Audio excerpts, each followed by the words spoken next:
ഡോക്ടറെ, ഒന്ന് മുടി ചീകാൻ ശരിക്കും പറ്റുന്നില്ല, രാത്രികാലങ്ങളിൽ അസഹ്യമായ വേദനയാണ് ഷോൾഡറിൽ നിന്നും, ഒന്ന് പേഴ്സ് എടുക്കാൻ മര്യാദക്ക് പറ്റുന്നില്ല, എന്തിന് ഒന്ന് ബാക്കിൽ ചൊറിയാൻ പോലും കംഫർട്ടബിൾ അല്ല.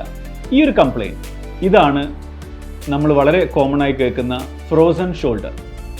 അഡസീവ് ക്യാപ്സുലൈറ്റിസ്, പെരിയാർത്രൈറ്റിസ്, ഇതൊക്കെയാണ് ഫ്രോസൺ ഷോൾഡറിൻ്റെ മറ്റ് നെയിംസ്. നമ്മുടെ ഷോൾഡർ ജോയിൻറ്റിന് ബേസിക്കലി എലാസ്റ്റിക് ആയിട്ടുള്ള, അതായത് സ്ട്രെച്ചബിൾ ആയിട്ടുള്ള ക്യാപ്സ്യൂൾസ് ഉണ്ട്, മസിൽസ് ഉണ്ട്. ഇവയ്ക്കൊക്കെ ചില ഡീജനറേഷൻസ് വരുമ്പോൾ അതിൻ്റെ എലാസ്റ്റിക് പ്രോപ്പർട്ടി നഷ്ടപ്പെട്ട് ഷോൾഡറിന് സ്ട്രെച്ച് ചെയ്യാനുള്ള കേപ്പബിലിറ്റി നഷ്ടപ്പെട്ടു പോകുന്നു. വളരെ സിവിയറായി വന്ന് സിഗ്നിഫിക്കൻറ്റ് റെസ്ട്രിക്ഷൻ ഓഫ് മൊബിലിറ്റി ഉണ്ടായിക്കൊണ്ടിരിക്കുന്ന ആളുകളിൽ ചിലപ്പോൾ ഷോൾഡർ ജോയിൻറ്റിലേക്ക് ഒരു ഇഞ്ചക്ഷൻ ചെയ്യേണ്ടി വരികയോ അവിടെ ആ ഭാഗത്തെ തരിപ്പിച്ചുകൊണ്ട് മാനിപ്പുലേഷൻ ചെയ്യുകയോ ചെയ്യാവുന്നതാണ്. വളരെ ചുരുക്കം പേരിൽ മാത്രമേ കീഹോൾ ശസ്ത്രക്രിയ വഴി ടൈറ്റായി പോയ, എലാസ്റ്റിക് പ്രോപ്പർട്ടി നഷ്ടപ്പെട്ടു പോയ ഫൈബ്രോട്ടിക് ആയ പാടകളെ നീക്കം ചെയ്യേണ്ടി വരുന്നത്.